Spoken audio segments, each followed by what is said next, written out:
धूप बहुत तेज थी। गर्मी की वजह से गुड्डू कबूतर पेड़ की ऊंची डाल पर बैठा था, लेकिन वहाँ भी हवा नहीं लग रही थी। उधर दोनों बच्चे भूखे थे। उनकी चींची की आवाज से गुड्डू परेशान था। आज मुझको न जाने कहाँ चली गई। अब तक तो आ जाना चाहिए था। बच्चों की चींची सुनकर सोनी की लहरी मुंह में 2 लाल बेर और एक मूंगफली का दाना लेकर आई। बच्चों से कहने लगी, तुम भूखे हो, लो लाल लाल बेर खाओ। पता है, वो जो सामने बेरी का पेड़ है, उस पर से तोड़ कर लाई हूँ। बहुत मीठे हैं, मज़ा ही आ जाएगा। और एक मूंगफली का दाना है, मुझे मूंगफली और बेर बहुत पसंद है। लो खा लो, लड़ना नहीं। गुटकू डाल पर बैठा गिलहरी की बातें सुन रहा था। बोला, सोनी, ये कबूतर के बच्चे हैं, बेर और मूंगफली नहीं खाते हैं। तभी कल्लू कौवा बुरी तरह हाँफता हुआ आया और गुटकू भैया, मुटकू भाभी पर बाज ने हमला कर दिया है। वो बुरी तरह जख्मी हो गई हैं। गुटकू की आंखों के सामने अंधेरा छा गया। वो अपने आप को संभालता हुआ बोला, पर वो है कहाँ?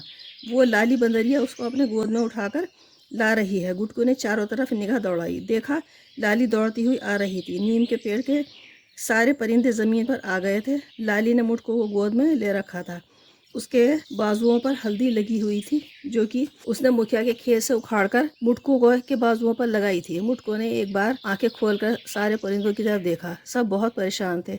तोता एक पत्ते से पंखा हवा जल रहा था और गिलहरी उसका सर सहला रही थी। मुटकू का रोते रोते बुरा हाल था। लाली ने एक मुट्ठी बाजरे के को जमीन पर रखते हुए कहा, भैया, पहले ये दाना बच्चों को खिला दो। बच्चे बहुत भूखे हैं। हाँ हाँ, अभी खिलाता हूँ। लाली ने जल्दी से पत्तों को जोड़कर एक कटोरा बनाया और पानी लाने के लिए नदी की तरफ भागी। मुटकू की हालत बिगड़ती जा रही थी। अचानक बहुत वह बुरी तरह तड़पने लगी।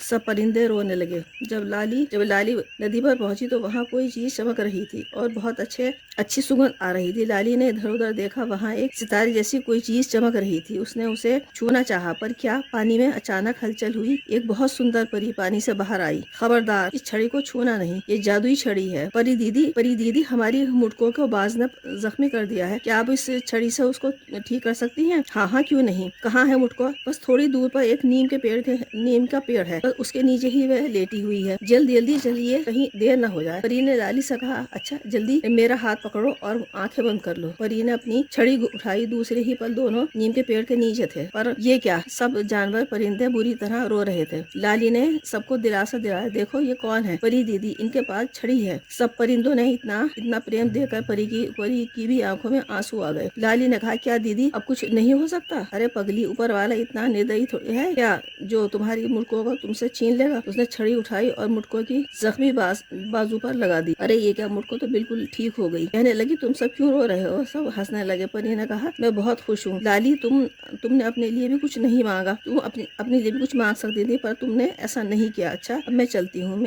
मेरी माँ मेरी राह देख रही होगी। इतना कहकर परी गायब हो गई। सब परिंदे झूम झूम कर नाचने गाने लगे।